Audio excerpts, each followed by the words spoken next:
The first brick smashed through the window just after midnight. Sarah jolted awake, heart hammering in her chest, the sound of breaking glass tearing through the silence of the farmhouse. For a split second, she thought it was a storm, but then the cruel laughter carried across the fields, followed by the crunch of boots on gravel. She pulled back the curtain just enough to see the silhouettes of local troublemakers, 3 men who had made her life miserable ever since she moved to the small town with her son. They had no idea who they were dealing with. Sarah Reynolds had come to the countryside for peace.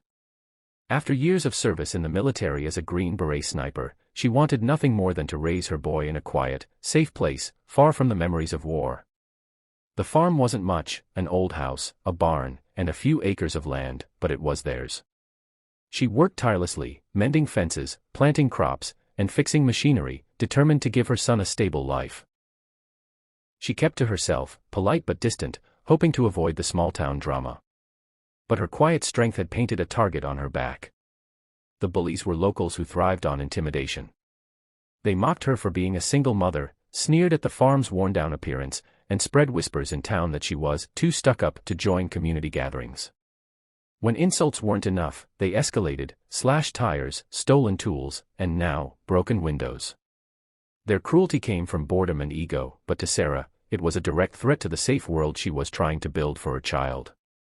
That night, after boarding up the shattered glass, Sarah sat at the kitchen table and stared at her son asleep on the couch. She felt a familiar fire flicker inside her, the same steady flame that had carried her through combat tours. She had walked away from that life for him, but she realized now that protecting him didn't mean pretending she wasn't who she was. She didn't want revenge, but she wouldn't let fear dictate their lives. The next few weeks brought new challenges. The bullies returned, emboldened by what they assumed was weakness. They tipped over her chicken coop, left crude threats carved into her barn door, and one afternoon, cornered her son on his walk home from school. That was the breaking point. Sarah went to the sheriff, but he shrugged it off, saying the men were just boys blowing off steam. She felt the sting of injustice, the isolation of being a stranger in a close-knit town. For a moment, she wondered if leaving would be the safest choice. But running wasn't in her nature. Instead, Sarah leaned on the discipline and resourcefulness that had been drilled into her years ago. She started small, fortifying the farm, installing cameras, and reinforcing doors. She trained her son in awareness, teaching him to stand tall, to not show fear, and how to call for help if danger came close. Quietly, she began to reclaim her strength. One evening, the bullies struck again, this time setting fire to a pile of hay near her barn. Flames roared dangerously close to the structure, and while Sarah put out the fire with a calm efficiency, her son saw something different in her that night. He saw a woman unshaken, moving with precision, eyes sharp and unafraid. He saw not just his mother but the warrior she used to be. When the bullies returned, they were in for a surprise. Sarah didn't confront them with violence, though she could have easily dismantled them one by one. Instead, she set a trap. Using her training, she anticipated their patterns, knowing exactly when they would sneak onto her land again. Hidden cameras caught them in the act, and she cornered them under the harsh beam of a floodlight. Her voice was steady, her presence commanding. "You think I'm weak because I don't fight back," she told them, standing tall in the gravel driveway, her shadow stretching long under the moonlight.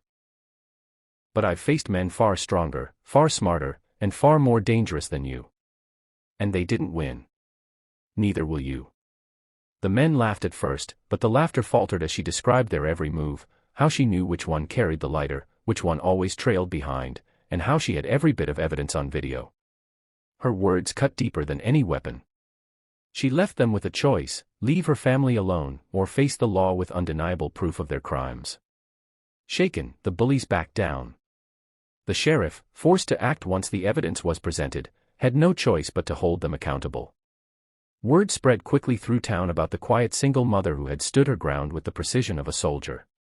Neighbors who had once looked the other way began to offer help, and slowly, the wall of isolation around Sarah and her son began to crumble. The farm grew stronger, not just in repairs and security, but in spirit. Her son carried himself differently, inspired by his mother's courage. Sarah realized that while she couldn't erase the scars of her past, she could use them to build a better future, for both of them. The bullies had come to her farm expecting an easy target. What they found instead was a woman forged in fire, a protector who had traded her rifle for a hoe but never lost her edge. By the end, Sarah had shown them, and everyone else, a truth worth remembering: strength isn't in loud threats or cruel acts, it's in the quiet resilience of those who refuse to be broken.